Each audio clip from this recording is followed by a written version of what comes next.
Hey guys, Amit here for PhoneRadar, and this is the live unboxing of the OnePlus 3 smartphone.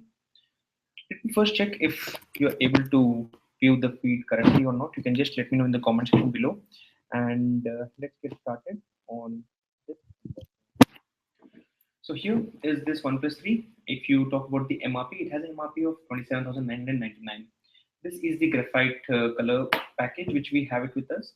Again, there's another beautiful color which is the white and gold, and that's something which I had actually liked. I'll let you know more why once the phone is out of this package. But before that, let's talk about the smartphone itself. The phone is the third smartphone or the flagship smartphone from OnePlus in their OnePlus series. There was also OnePlus X smartphone which was launched, and again recently they had announced that the brand had announced that they are not going to continue that series. And this is the beautiful OnePlus 3 smartphone. First impressions, it's actually pretty slim. Again, I had tried this phone yesterday when Jeet was here in our office, and I tried his phone itself and got a quick experience on how the phone was. So let's check out what else comes within this package. So here within this package, we have some reading materials. So the first thing is the user manual or the user guide.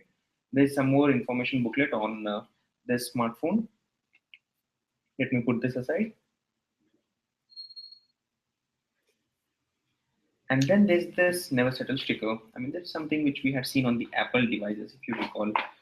Next up within this package, we have this a letter where it's which is from Carl Pike, who is the co-founder of OnePlus and who shares some information about this phone or the whole idea about this phone.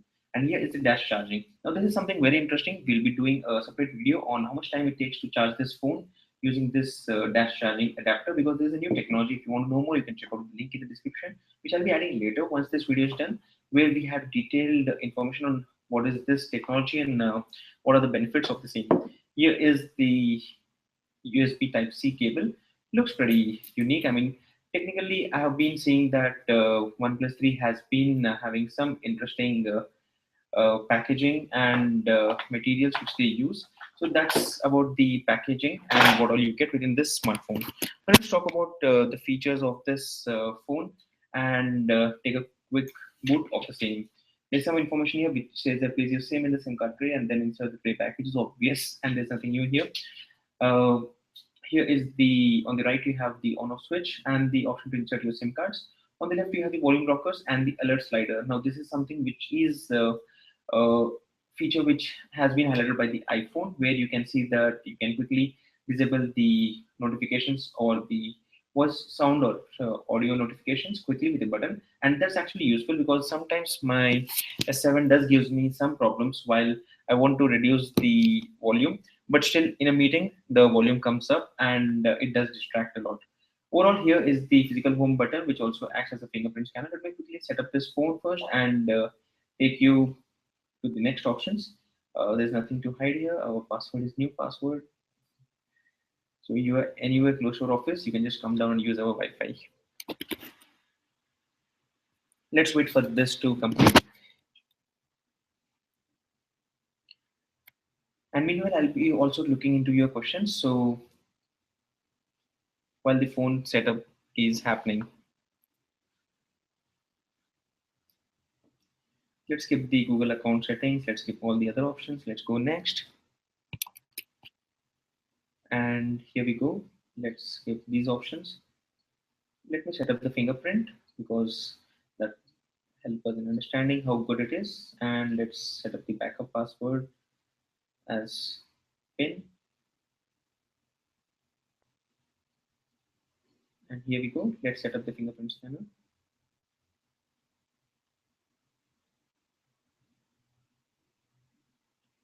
It's taking a lot of time, but should be done now. And here we are done. We don't need the software buttons. There's some gestures here, which is what you get in the setup screen itself. And you can notice that there are some options like you can double tap to wake up the phone. You can swipe O on the screen to or draw a O on the screen to start the camera. V for a flashlight. Let me enable that and show you a demo of the same. And here we are onto the home screen. Now this is the home screen which you get on the smartphone, and there's nothing, which is pretty much clean here. And there are a few other options which you get when you swipe from the left to the right, and these are the options which you get. Let's go to the settings and first show you what all comes pre-installed on this phone. First off, it's running on Android 6.0.1, and it's running on Oxygen OS, that's 3.0.1. Let's go back, and I'll have to configure the back button because I have a habit of tapping on this area for the back. Nonetheless, the device comes with 3000 mAh of battery, and in terms of the storage, it comes with 64 GB of internal storage. There's no option to expand the storage, but again, 64 GB is even a good amount of storage if you move a lot of your data to the cloud. Out of the internal storage, 64 GB, you have a completely around 52.6 GB of internal storage available to you. Talking about the camera, which is one of the most important things, this comes with a 16 megapixel rear camera and 8 megapixel front camera. Let me quickly show you the front camera's quality. So here we go, and this is the front camera quality. Looks pretty good, and it's pretty sharp. Let me just close it in, and that's the quality. Again, I am doing this live webcast or the live stream using this Logitech's camera. Let me switch back and show you the rear camera and quickly capture a photo and show you the quality of the scene. And here we go. These are two captures which we have just recorded with this camera. Not bad, I would say, but I would be looking forward to compare this one with the Samsung Galaxy S7 and the Mi 5, because the pricing of this smartphone is around Xiaomi's Mi 5, not exactly close, but still in that price range of less than 30,000 rupees and above 25,000 rupees. While people are comparing this with the Galaxy S7 and considering that they would be buying the OnePlus 3, considering that it comes with a 6 GB of RAM and the same Snapdragon 820 processor, they are thinking about switching to the OnePlus 3. So we would be doing a detailed camera review and talking more about the same. Now let me quickly go to the questions and start answering few of your questions. So let's get started with the questions.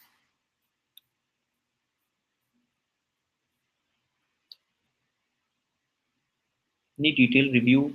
Sid has a question who asks like need detailed review of the screen on time and the information. We'll let you know. Does it support VoLTE? Yes, it supports VoLTE, but it's not enabled by default. You shall know more once we start using the phone.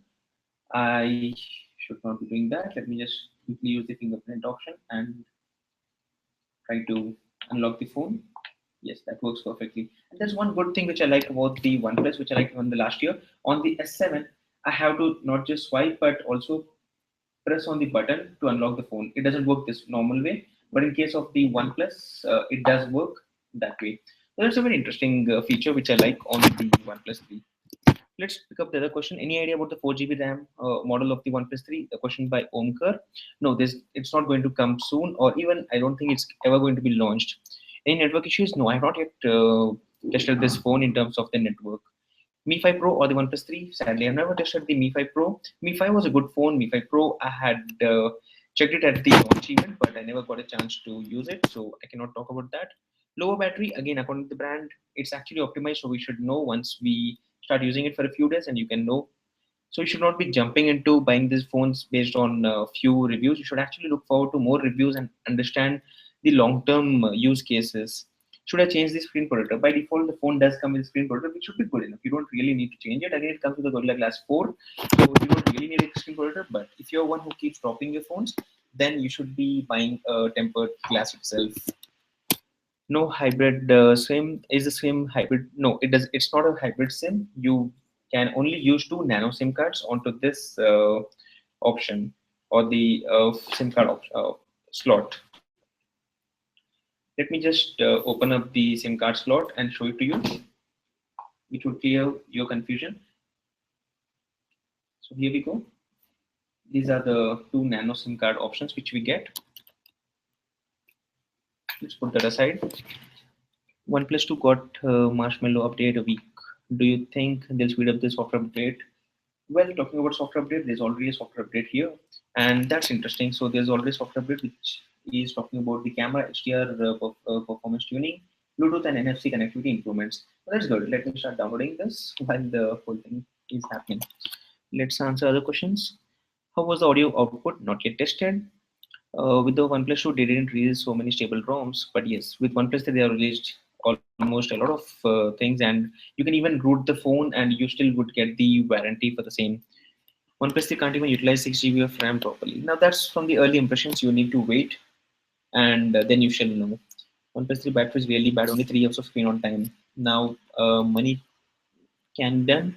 How do you judge that? That's what I said. You need to watch a bunch of different reviews. Different people have different experience around these smartphones. So the first thing is that in India, if a person is getting lower battery, the primary reason would be not just blaming the smartphone brand, but also the network operator. In India, that's a bigger problem because we have a lot of network fluctuations because of which the batteries go down. If they kept 4100 battery, 27K price, then it would have been justified. Well, why not 10,000 mAh battery? See, people keep asking about a lot of battery. It's not about just the battery number. It's also about how good or how nicely it has been optimized with the software and the other applications. And yes, last time we even tested with the OnePlus 2. If you can just search on our channel, you can find that we had around more than 10 hours of one battery on the OnePlus 2 smartphone. Yes, it's subjective because it all depends on the number of applications also running in the background. Are you actually using the phone? Is it just being used on Wi-Fi? There are many other elements which come in. It's not just a standard thing. I heard OnePlus 3 because of the less battery. I just answered that. There's a debate kind of going on for the battery part. If you are rich, get the S7 Edge. No, it's not about being rich or not. I do use the S7 and the S7 Edge. It's not about being rich or not primarily. It's all about what you need and if that phone is able to give you the good experience or not. I can get 8 hours SOT on a 5X, and there are some discussions going around battery, which is good. So I don't see any other interesting questions which can be picked up. And how's the dash chargers, power brick, and performance? So I shall be testing that straight in for the next video, which will be going live today itself on this channel, where we would be comparing the battery or the charging time for the OnePlus 3 versus the Xiaomi Mi 5 and the Samsung Galaxy S7. So stay tuned for that. It's blurry even at 720p. I don't know. That's how the live webcast works. I rarely do these live streams, so if you like this video, don't do let me know in the comment section, or you can let me know on Twitter at PhoneRadar blog or at Amit Bhawani, and I will be doing more live web videos or live hangouts like these. Robin George, I'm actually reading these questions. Let him answer.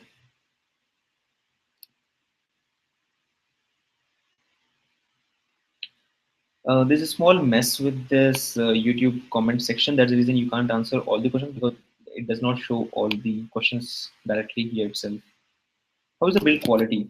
Now there's a question by Aldo Jacob. It's a very nicely built smartphone. Again, yes, I had earlier talked about the white and the gold variant. If you have access to internet right now on the internet, just go to oneplus.net/3. You would be able to see some photos of the white variant. The primary reason was that the white panel on the front and the golden on the back actually looked better, while this one does look like an HTC smartphone in terms of the designs. That's again my perception. It's my taste. I generally prefer a phone which looks a little bit unique, and in that case, this is the thing. And again, since it has a metallic back, there will be a lot of scratches and everything, and that's the reason you would end up hiding your beautiful phones behind some cases. Again, you can notice that I have the S7 Edge, which is my primary phone, and it's still in pristine condition. There's no scratch or anything. But again, what's the point? Since I've been hiding it behind this case, I cannot even use it or even show this beautiful design. So there's no point of even having this metallic back because it does not really work. You may end up keeping it on your tabletop and get a lot of scratches.